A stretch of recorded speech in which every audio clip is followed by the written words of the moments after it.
You probably hear the beautiful sound of construction to the back. You hear that sound? Oh, that's music to my ears. I love that. You given tremendous amounts of money to see a ballroom built for the first time at the White House. Even as the president promotes the ballroom, it's clear the White House is concerned about the optics. The Wall Street Journal reports that government workers in nearby buildings have been ordered not to take or share any photos of the construction. They said the White House was sacred. They said no president, past or future, would ever dare change its historic design. But Donald Trump, as always, just proved that rules and traditions mean nothing when he's in charge. This week, Washington, D.C. is buzzing after shocking footage showed construction crews tearing down parts of the White House's East Wing, a section that has stood since 1942. And the reason? Trump wants to build a $250 million luxury ballroom, a project he claims will restore grandeur to the People's House. But for many Americans, what's happening right now looks less like restoration and more like demolition of history. Let's get into it, because this is one of the most explosive stories to come out of Trump's second term yet.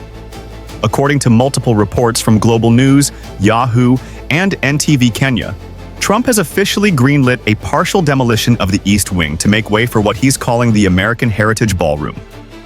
The project, valued at a staggering $250 million, is already underway, with bulldozers and scaffolding seen on the White House grounds just steps away from the East Colonnade. White House officials insist this is not a demolition, but a structural modernization. However, aerial images circulating online show sections of the East Wing visibly torn down, including parts of the historic offices that once housed the First Lady's staff. The public reaction? Absolute outrage. Architectural historians and preservationists are calling it an assault on national heritage. Many believe Trump's project is not about modernization, it's about ego. One critic told Yahoo News, Trump has always wanted his name attached to gold, glass, and glamour. And now he's turning the White House into one of his hotels. The so-called American Heritage Ballroom is being designed by the same firm that worked on several Trump properties, including Mar-a-Lago and the Trump International Hotel. According to leaked plans, the ballroom will feature crystal chandeliers, gold leaf ceilings, and imported Italian marble floors, a design more reminiscent of a Las Vegas resort than the world's most iconic political residence.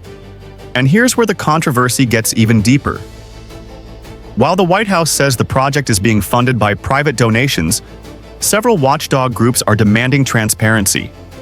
They argue that the line between private donors and political influence is dangerously thin, especially when billions in government contracts depend on staying in Trump's favor. Who are these donors? That's the mystery. But early reports suggest that several wealthy allies, including real estate tycoons and international investors, have pledged tens of millions toward the project. Critics say that's a clear ethical red flag, especially if those same names benefit from future federal deals.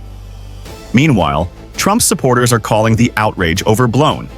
They argue that the White House has been renovated many times, and that Trump's project is simply bringing American luxury back to American power. On his Truth Social account, Trump fired back at critics, saying the fake news media calls it demolition because they hate to see beauty and success. This ballroom will be a place of unity and celebration, not destruction. But even within Washington's Republican circles, not everyone is cheering. Some aides reportedly worry the optics are terrible, especially as Trump faces ongoing scrutiny over ethics, transparency, and the cost of his grand projects. Former aides to previous presidents have also spoken out. A former Obama staffer told Global News, "The White House doesn't belong to any president. It belongs to the people. And once you start tearing it apart for personal projects, you cross a line that no one should cross." And that's the heart of the controversy. Is this Trump's White House or America's?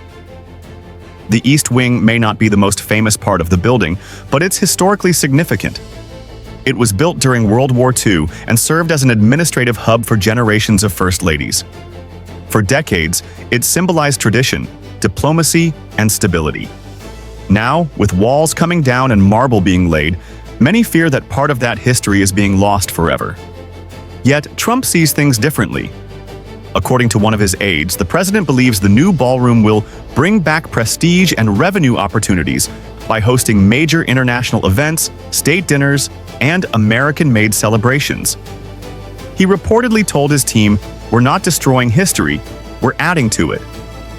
Still, the images of bulldozers tearing into the East Wing have gone viral, sparking global debate.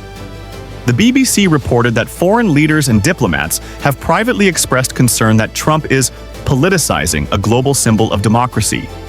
Meanwhile, social media has exploded with memes comparing the construction site to a Trump hotel lobby. In the end, the East Wing may rise again, but not without leaving deep cracks in America's image. Trump calls it restoration. His critics call it destruction. But one truth stands tall above the dust. The White House will never look or feel the same again. And maybe that's exactly what he wanted.